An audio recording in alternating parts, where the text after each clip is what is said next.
Hello everyone, Congressman Pete Stauber here. I am grateful for this opportunity to update you all on what I have been doing during my first couple months in Washington. It has been just over 100 days since I was sworn in as a member of the United States House of Representatives. In that time, I have done a lot of learning, listening, and I am proud to share that great bipartisan work has already been accomplished on behalf of all of Minnesota. I have teamed up with my colleague Representative Angie Craig to fight for the passage of the IDEA Act, which is full funding our special education because I believe that every student, no matter their circumstance, should be afforded the opportunity to succeed.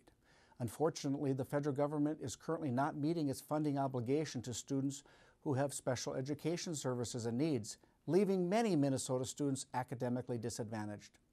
By fighting for this legislation together, Representative Craig and I will make sure the federal government lives up to the promises made to our students.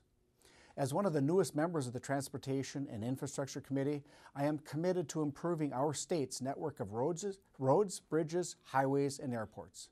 I was actually the first freshman congressman from either party to pass a bill out of this committee in the 116th Congress.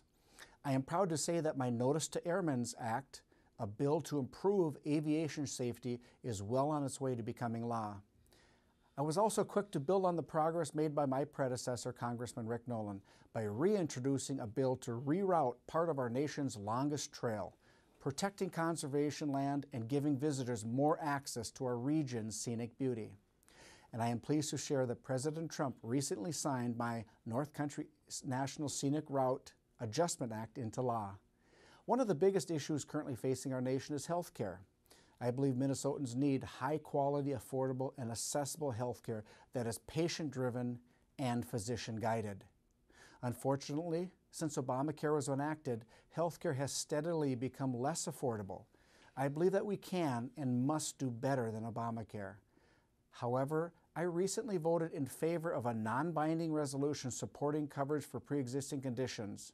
While I didn't particularly like the tone of the resolution, I don't believe we should strip Minnesotans of Obamacare's provision until a new and better health care law can be put in place. Before we repeal Obamacare, both sides of the aisle must come together and work on a comprehensive plan that lowers costs, increases access to quality health care, and protects pre-existing conditions. While I was on the campaign trail, I made a promise to Minnesotans that I would protect coverage for those living with pre-existing conditions. This is a promise I intend on keeping. So I became a co-sponsor of House Resolution 692, the Pre-Existing Conditions Protection Act.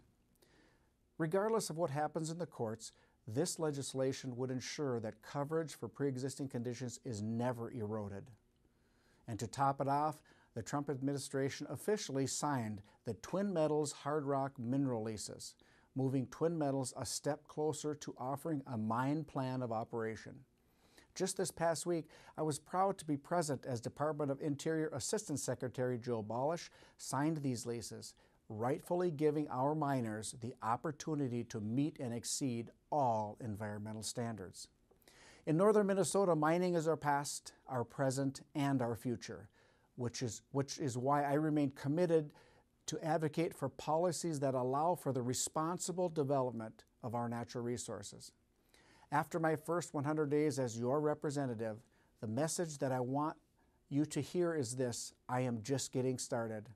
I promise to continue to engage in respectful, productive discussions and find common sense solutions to the most pressing issues facing our state and our nation. It is an honor to represent Minnesota's 8th Congressional District. If there's ever anything that you need from our office, please do not hesitate to reach out to myself or a member of our staff. Our door is always open. I am glad I had the opportunity to address you all. Have a good rest of your evening. Thank you.